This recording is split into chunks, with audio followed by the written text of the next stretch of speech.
All right, guys, we are back again. COVID Cabal. COVID Cabal, back again. Back again. What is up? What is up, people? What is up, people? What is going on? What's going on with the COVID Cabal family? If you are here, as always, drop a comment in the chat. If you are here, drop a comment in the chat. I want to see who's here. I want to see who showed up. We got some exciting stuff coming down the line with the COVID Cabal. And not just the COVID Cabal, with this show in general. So I'm gonna get into that. But if you guys are here, first of all, drop a comment in the chat. Today's gonna be a good episode. I think this is gonna be one of those ones where this is like classic COVID Cabal, where we're back to we're back again, trying to really parse things, break things down. So it's gonna be fun. It's gonna be a fun episode. I want to give you guys some updates also before we get into the meat here. 2 in 1 week. That's right, J-Dog. Let's fucking go. Let's fucking go. If you guys are here, drop a comment in the chat right now. If I don't see a comment in the chat right now, I'm shutting down COVID Cabal. I'm not doing it anymore. I need a comment in the chat right now. I want these comments. Give me the comments. Feed me the luge comments. That's right. That's right. All right, we can do the show because we're getting some comments now. Guys, I am going to so at risk of sounding like, what's up, Romeo? What's going on, man? At risk of sounding like Ben Shapiro here, I do want to say something. And I've been thinking about this. You know, it hit me that the night Charlie was assassinated, and I've been really musing on it the last, couple days. And those of you guys who were watching my Dynamic Man podcast yesterday saw me. If you stayed till the end, you may have seen me talk a little bit about this too. But I think it's time to start gearing this up more.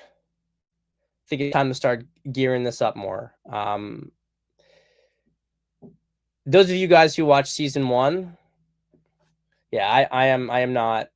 I cannot talk quite as fast as Shapiro, or maybe I can talk really fast like Shapiro. I can't do a nasally voice though. I don't like the nasally voice. No, I mean, in all seriousness, those of you guys who were here for season 1 COVID Cabal, you, hold on 1 second.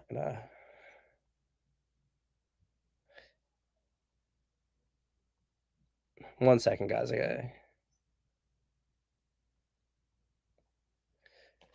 So, those of you guys who were here for first season of COVID Cabal know that COVID Cabal was from COVID. We started in March 2020, and we were pretty consistent 1 to 2 times a week all the way up until we got to the election thefts. And then things really kicked off, and then COVID Cabal was this, 5 or 6 times a week. I think one night I did 2 in one night. I don't know that we're going to get back to that level. I do not know at this point in time whether I want to be a streamer, a professional streamer. One of the things about being a professional streamer, first off, you got to have like a streaming studio, and maybe I'll have that someday in the future. But these guys spend all their day streaming and talking, and I don't know. It's no offense to people. I think people have different skills, and some people really enjoy that. But to me, it's too much. I can't imagine just being on all day doing that stuff, just talking. I feel like that would be very destructive towards the rest of my life. I have no interest in doing it. However, regular show is a different story. Can I do a show every day, at least every weekday? I think that that's a possibility. I think I can do a show every weekday, right?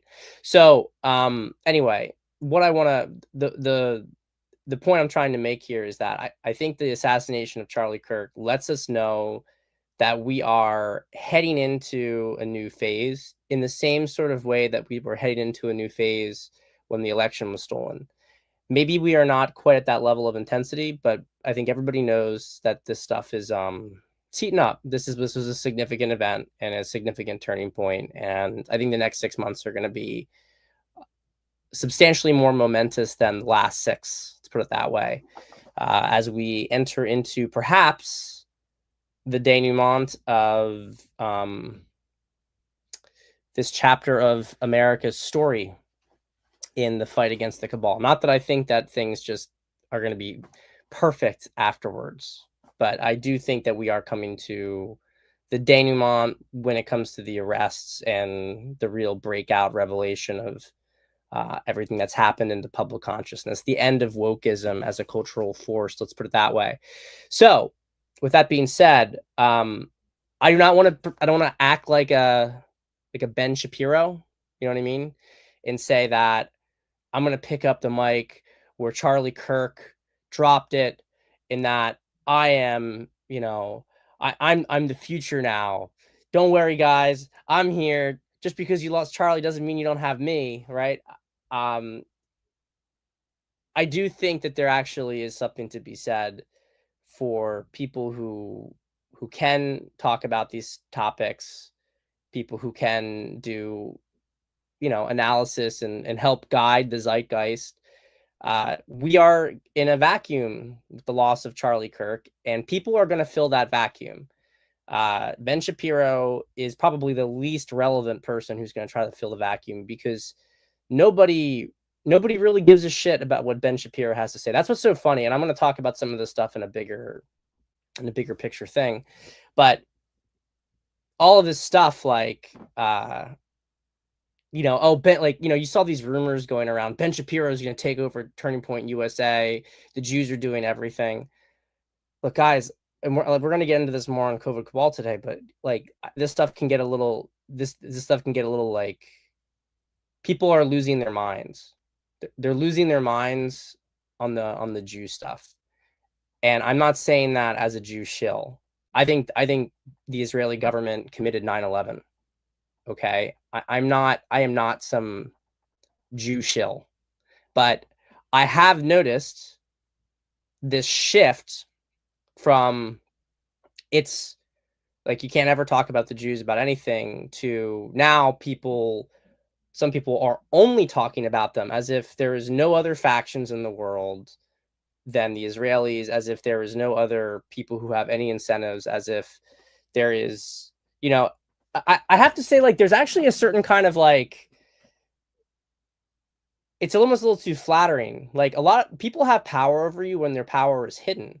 When the power becomes overt, when it's obvious that a group controls you, they start to lose power a lot. And don't get me wrong, Israeli lobby is still very, very serious, and it certainly controls Congress. And I'm not trying to downplay this stuff. I'm really not trying to downplay this stuff.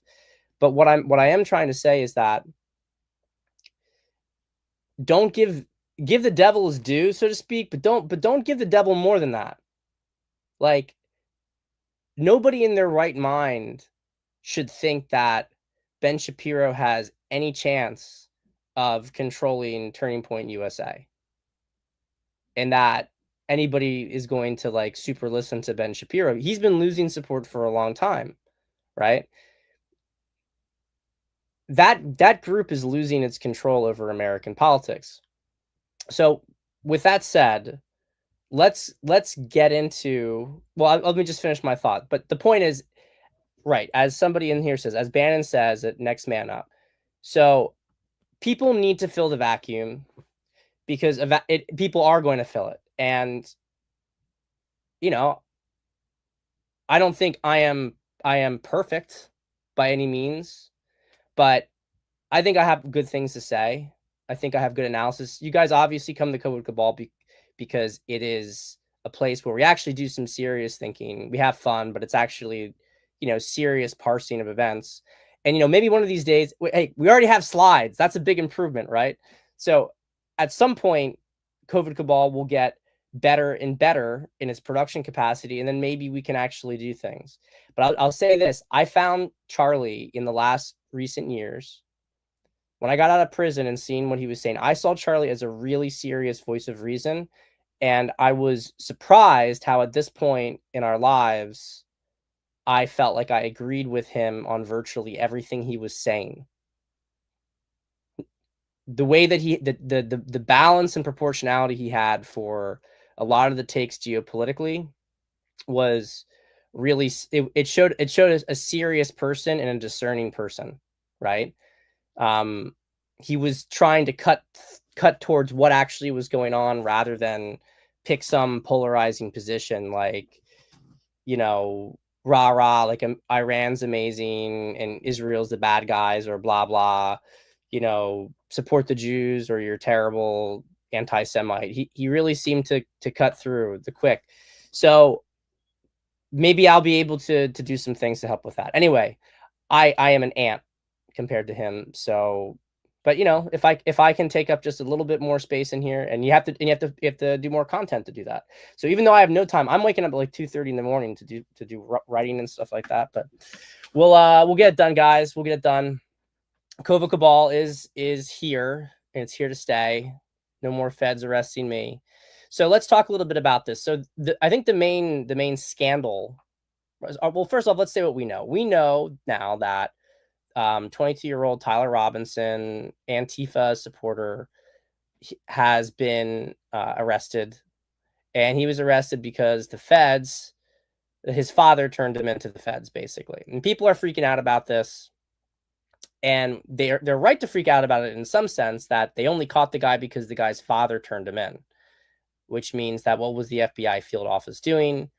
There's two things. There's two sides to this, I'm going to say. The first side is that I don't think the American public understands that the feds are fucking stupid. Okay? They are people. You think that because they have this huge like intelligence infrastructure that they cannot do all these things. And maybe in theory they can. But the bottom line is, everybody in the feds who goes in, I tweeted this today, but I'm telling you, I live this. I spoke to hundreds of inmates. All you fucking do in the prison, all people do, and eventually you want to blow your brains out over it, right?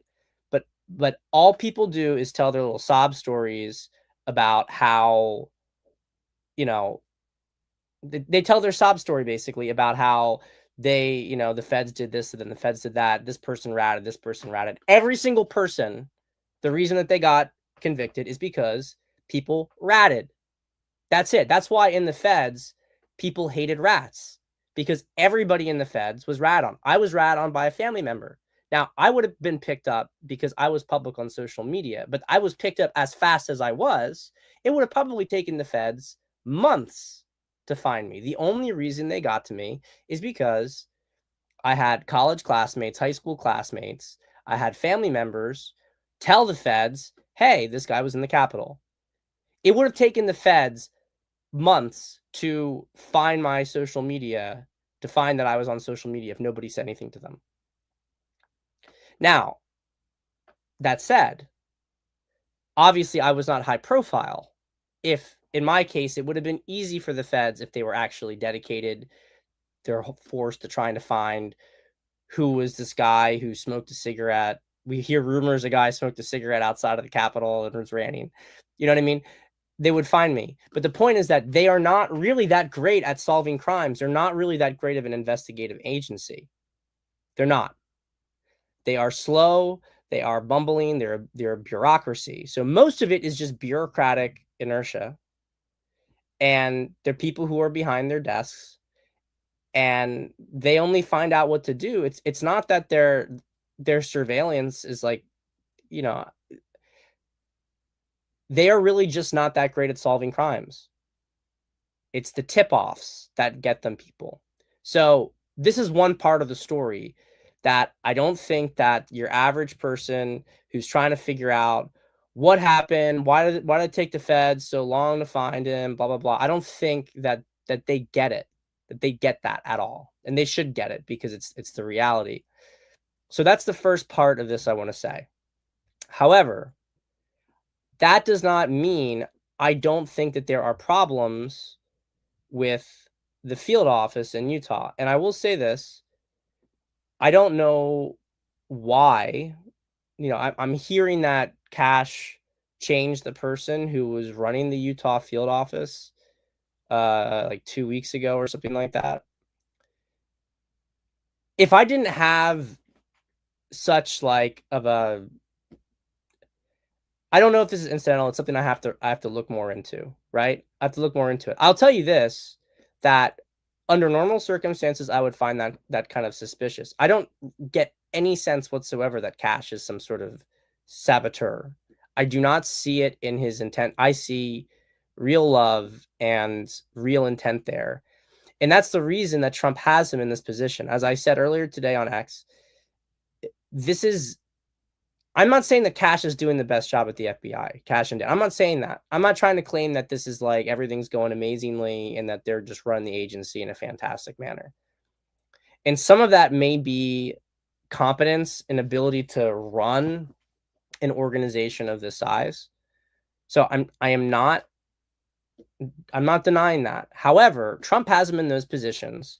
And actually, you know, the reason he brought in Dan, I want to really emphasize this because there's already a deputy, you know, director of FBI. Dan was brought in as like an auxiliary one. I'm telling you, the reason that Dan is in that position is because Cash doesn't have anybody he can trust. And Cash probably told Trump, I need at least one guy who I know is totally with us that can help me with this because I am totally alienated in here. I'm totally isolated. And I bet you that there are so many games. This is an institution that's been rotten since the very, very beginning. And over the past, you know, since the Bush years in particular, I mean, it's gotten really bad, right? It's gotten really, really bad. And last 4 years over Biden, it's been completely staffed with people who are, you know, supportive of Antifa. So even if you do have a lot of decent FBI agents, I'm just going to call them drones, to be honest, because I'm sorry, but a lot of you guys did a lot of fucked up stuff. And I'm not as vindictive as some J6ers, but a lot of you guys did a lot of fucked up stuff to the country. But I don't think that doesn't mean that I look at those FBI agents as, you know, people who are carrying water for the Democratic Party as like as a matter of belief, nor do I think that most of those individuals, you know, preferred to be doing that stuff.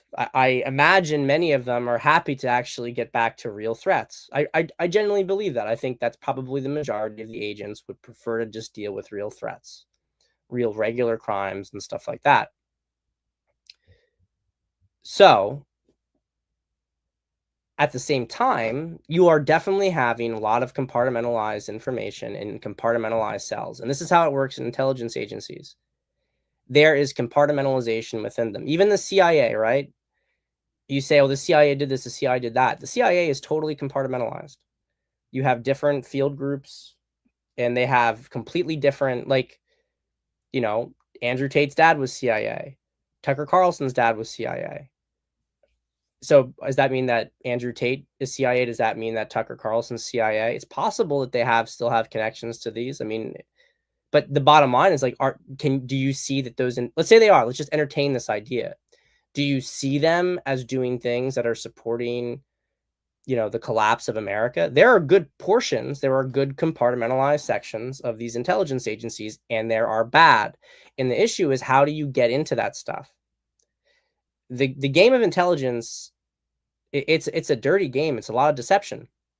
So I don't know the background behind why this, you know, why this field office had their person removed by Cash, but he's been cleaning the FBI in general, and you may have seen that happen in a lot of different areas. I have heard that the Utah office is a very bad office. Okay, I've heard that. I've heard it's a very bad office. That doesn't surprise me because the Mormon Church is heavily connected to the intelligence agencies.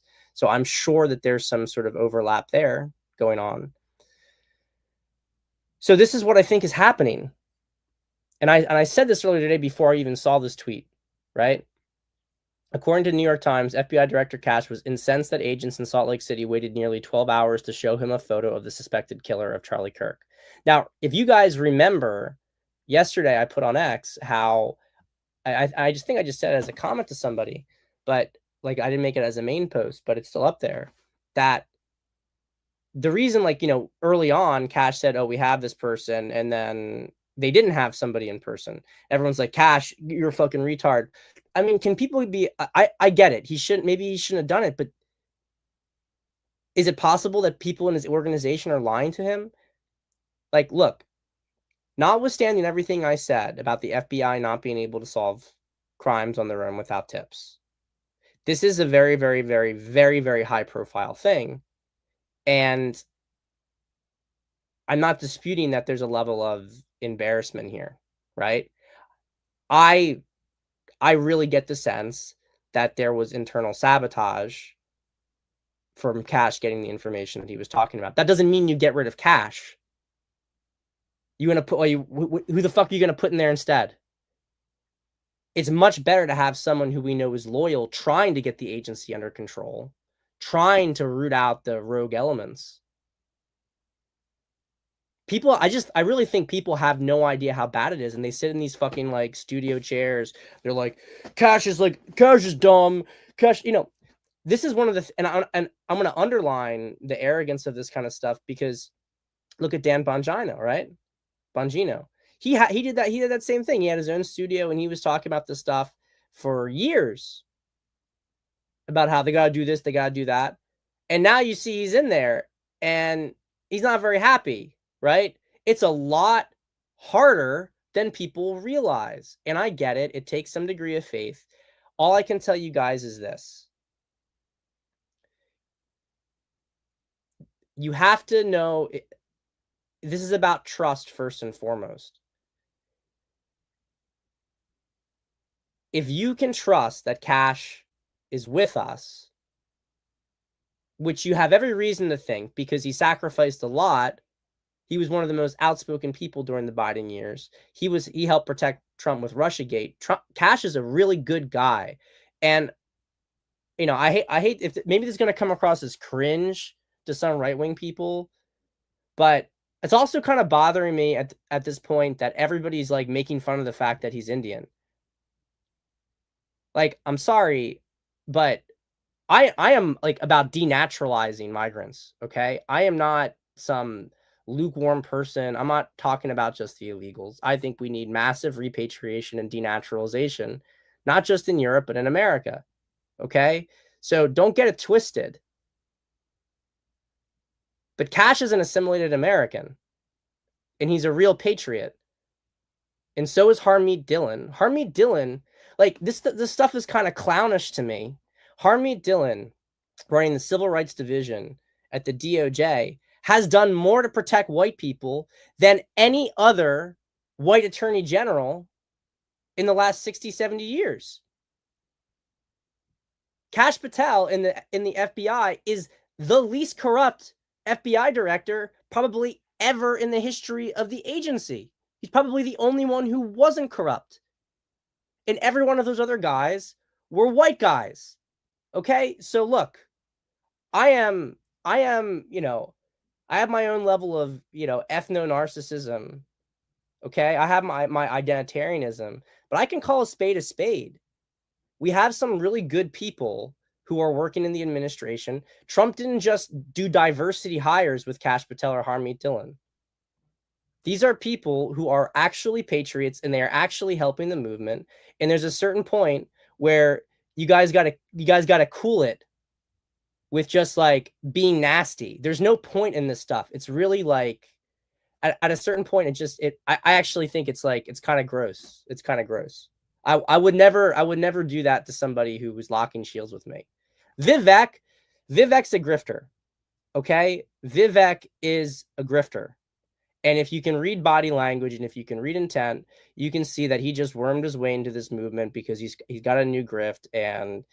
But he's no different than any other fucking Midwestern GOP, governor guy running for governor. I mean, that's the thing. Like, yeah, he's definitely much more Indian in mindset. And I say that in the negative connotation of striver kind of, not understanding, let's say, American culture and ethos, thinking that there's some issues with Americans, that Americans need to become more like him. I agree with all that stuff with Vivek. I really don't like Vivek, and I never liked him. And I could see he was slimy from the beginning. That's not who Cash is. These are people who put real integrity on the line. They're not. So anyway, enough of this stuff. I don't want to get bogged down in it. But the point is the FBI is super corrupt, and there's definitely a problem. There is definitely a problem with and I don't think it's nearly sufficient to just say, okay, we found Charlie Kirk's killer and that's it. We need to deal with these Discord servers. We need to figure out what exactly is going on there. We need to get to the roots. We designate Antifa a terror organization, and Trump needs to start, they need to start putting this stuff together. And if the FBI is trying to block that from happening, we have to ask who was talking to Tyler, right? Because, okay, I'm sure he went to college and he had shit-lib professors. He was surrounded by shit-lib ideology, and it started to twist him. Okay, I believe that we need to really deal with colleges right now. It's gone too far.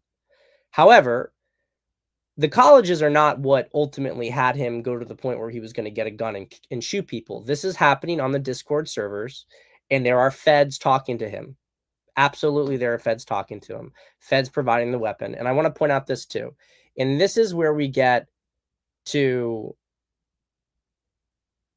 stop attacking the left. Most of us are caring individuals. Yeah, all right. I haven't really seen a lot of evidence of that. So we have right here resurfaced video of Patsy George Zinn, who was arrested while creating a diversion around Charlie Kirk's assassination, recounts how he knew Al-Qaeda was responsible for 9/11 attack the moment he saw the towers fall. Now, that is very, very interesting. And I want to point something out. Let's say this person,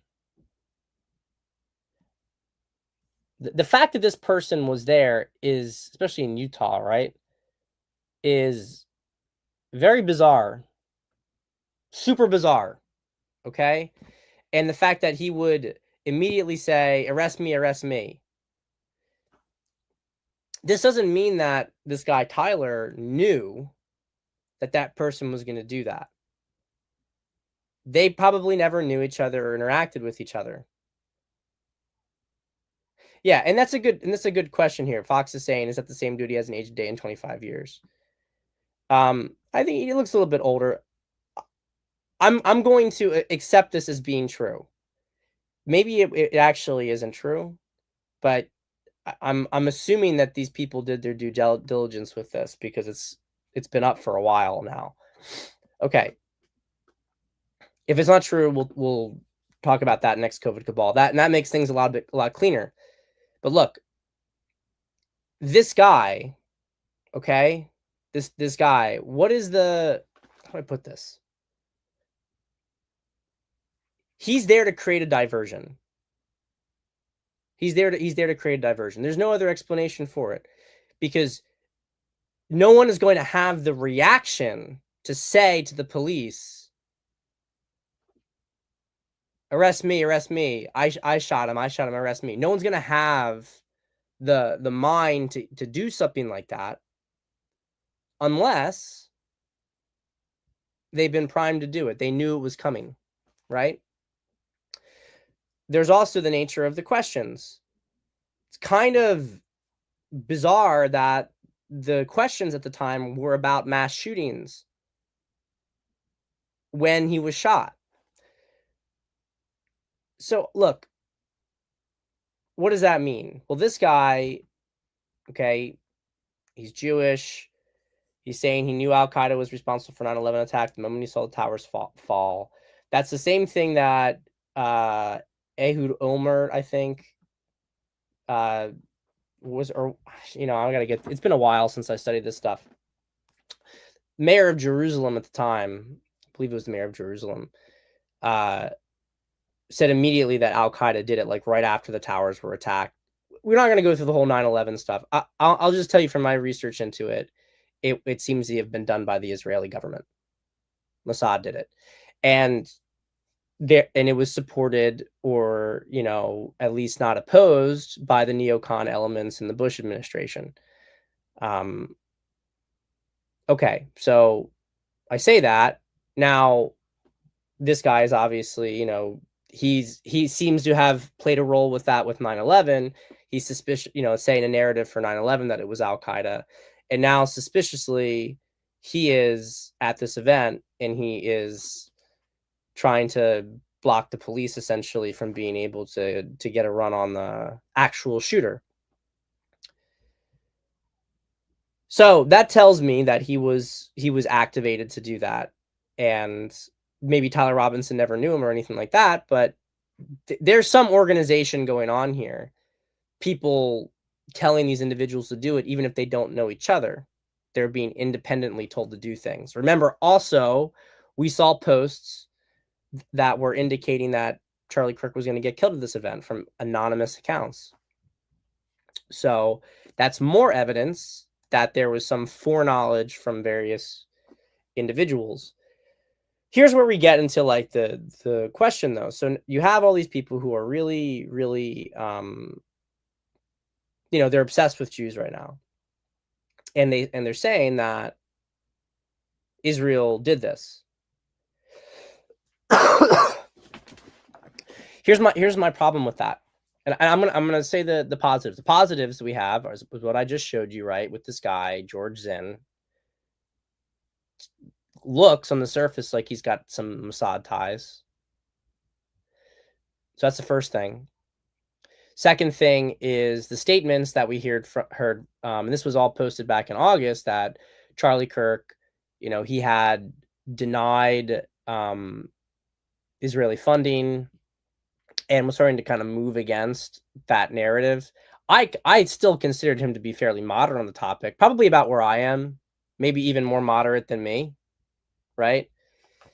But he was, but yeah, he was being willing to speak out about things, like October 7th being a setup. I've heard from people in the IDF that it was a setup, because there's no way that you could have anything cross that territory and nobody knew it, right? It's the most heavily monitored piece of land in the entire world. So,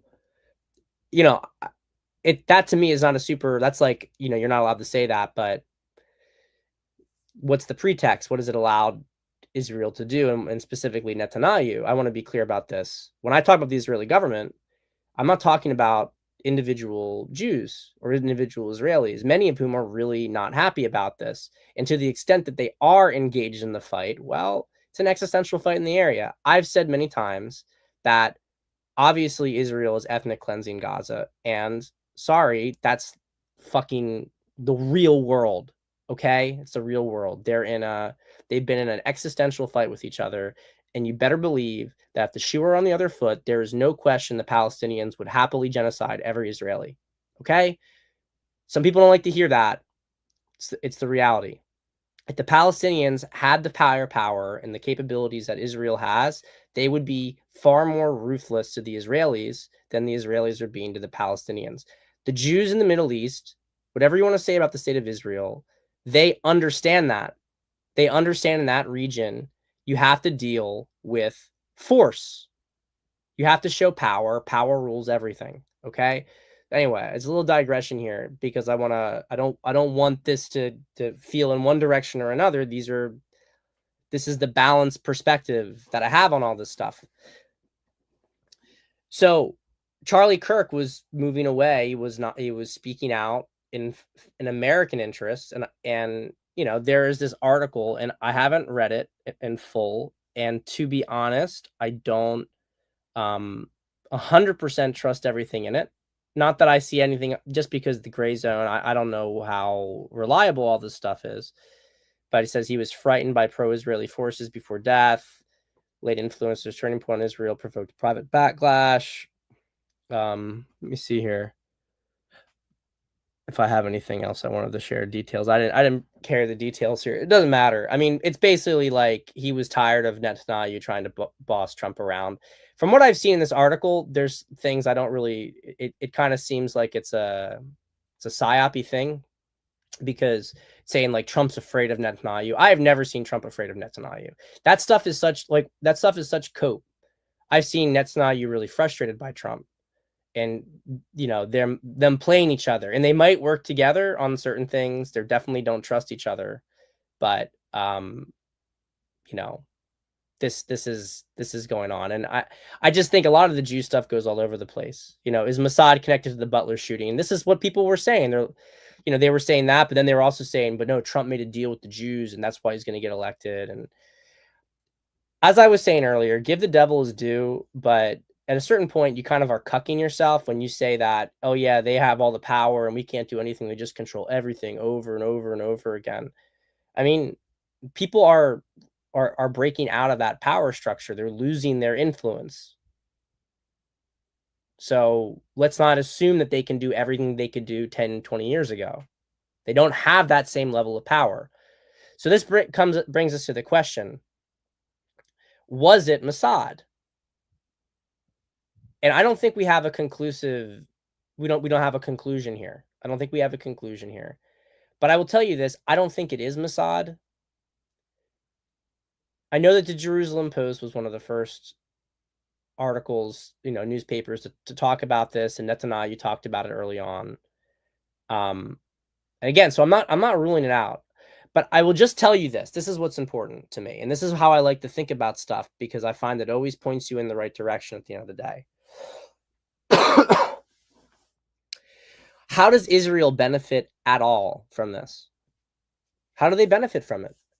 I don't see any benefit to Israel killing Charlie Kirk.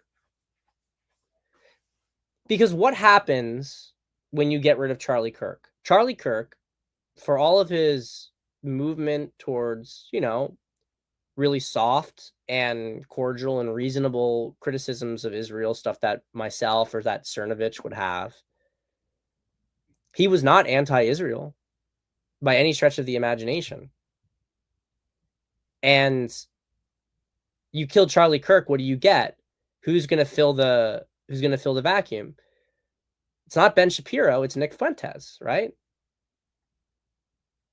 And that's a whole other thing, because Nick Fuentes is, I don't know if he's being fully controlled by it. I'm not going to go that far, but there's no question he's had conversations with intelligence agents.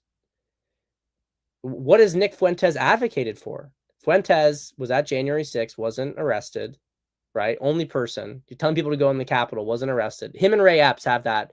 Ray Epps was only arrested like years later after everyone kept talking about Ray Epps. Fuentes wasn't. Fuentes ratted on people who were in January 6th. I know that for a fact. I'm not going to talk more about it, but I've talked to his friends of his. I know the kind of shit that he did.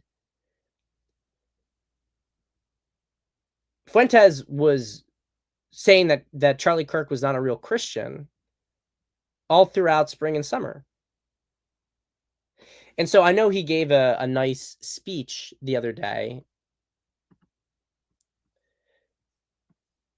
but, very, very, talking now about how amazing Charlie Kirk was and how Charlie died for Christ. This is what he said in May. He's not really a believing Christian, doesn't really believe in Christ, but he plays that up. He leans into that, plays into that inconvenient part, which is that he really doesn't have faith. He just tries to keep that part quiet.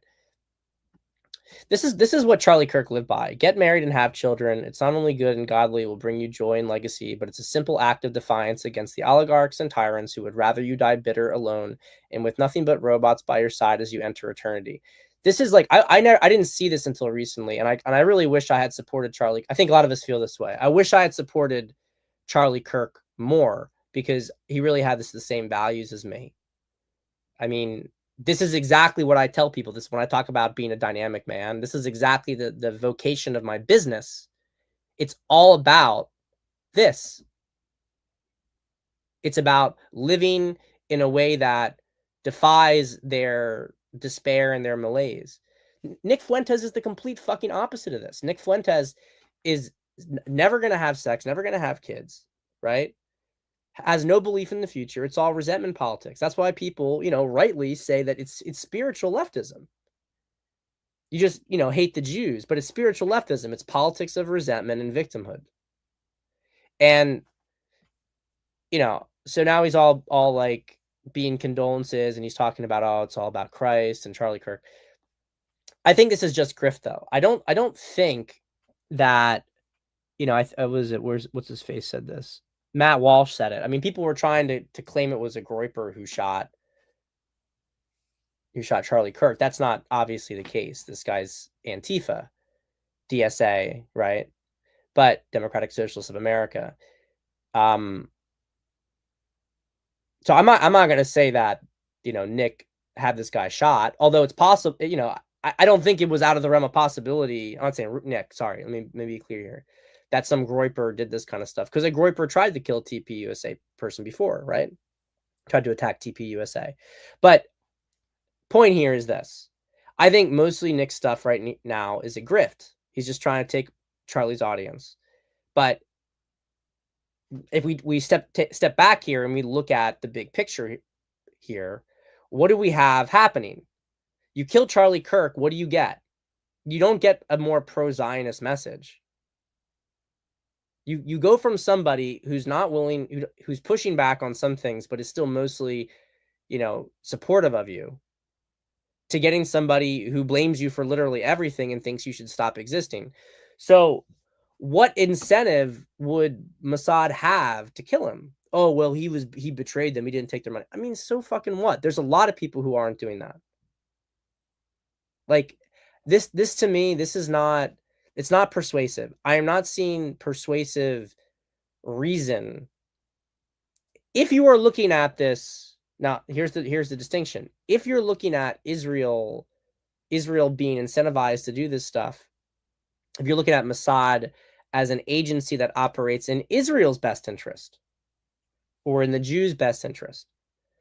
Now, if you view Mossad and MI6 and the CIA as organizations that serve a bigger plan and a bigger group, and that group is actually willing at this point in time to throw Jews under the bus in order to achieve their chaos and strife around the world, then I think you have a more complicated argument.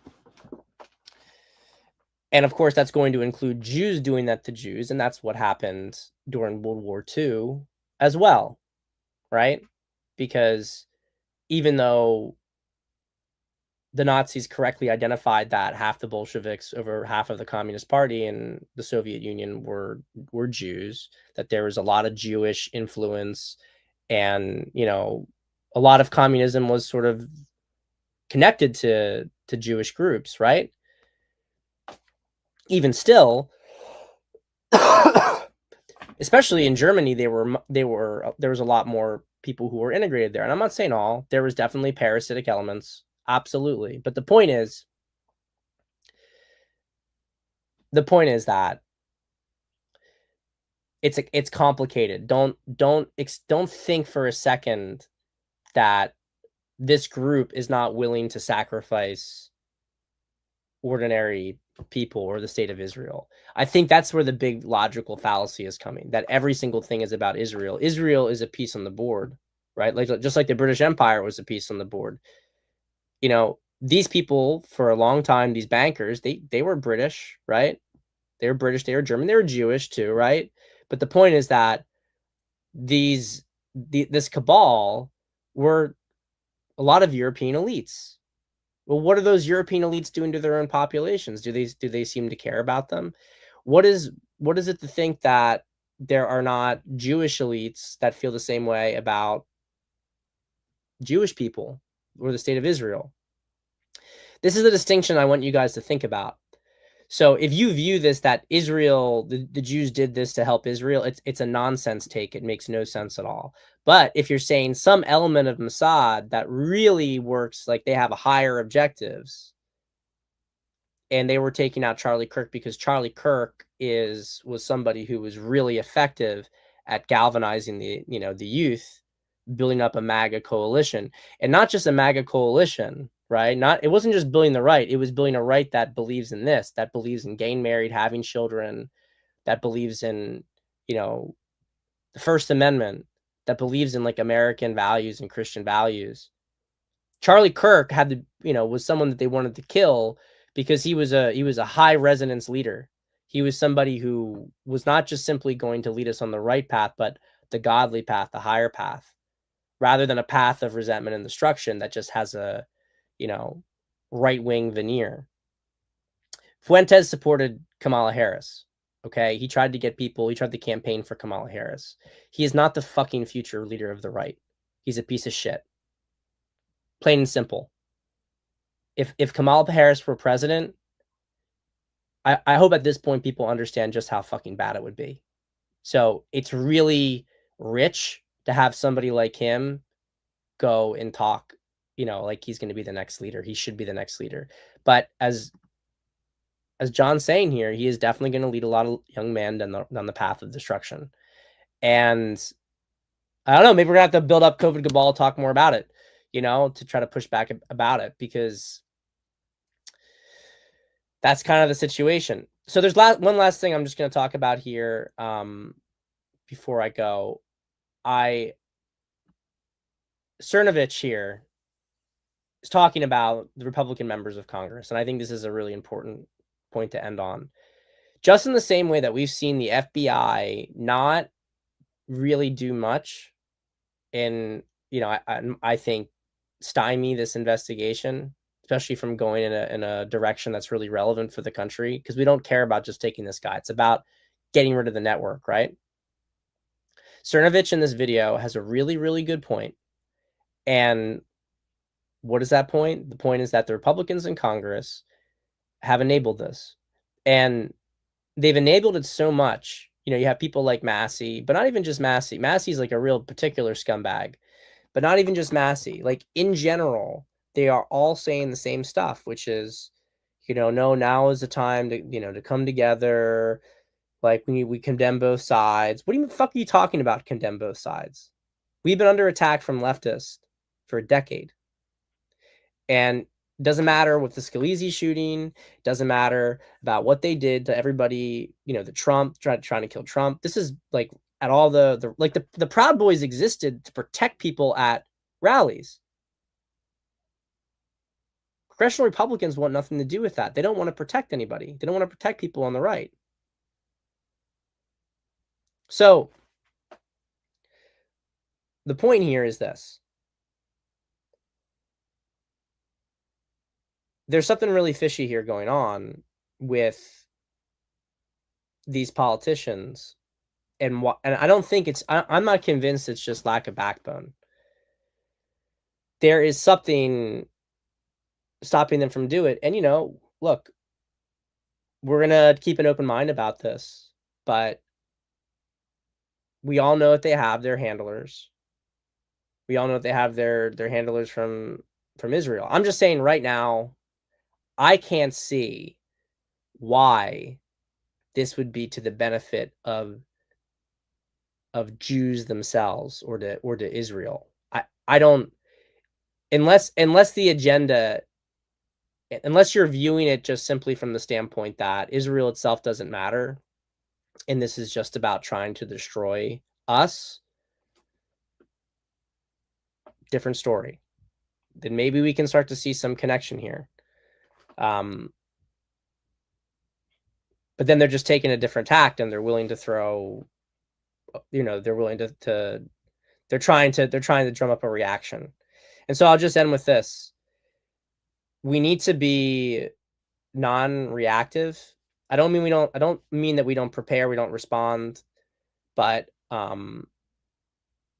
can really see them using this to try to create some sort of civil war situation, because their plan has always been to break up the United States if they can't control it. And they'll want to have the shooting of Charlie Kirk.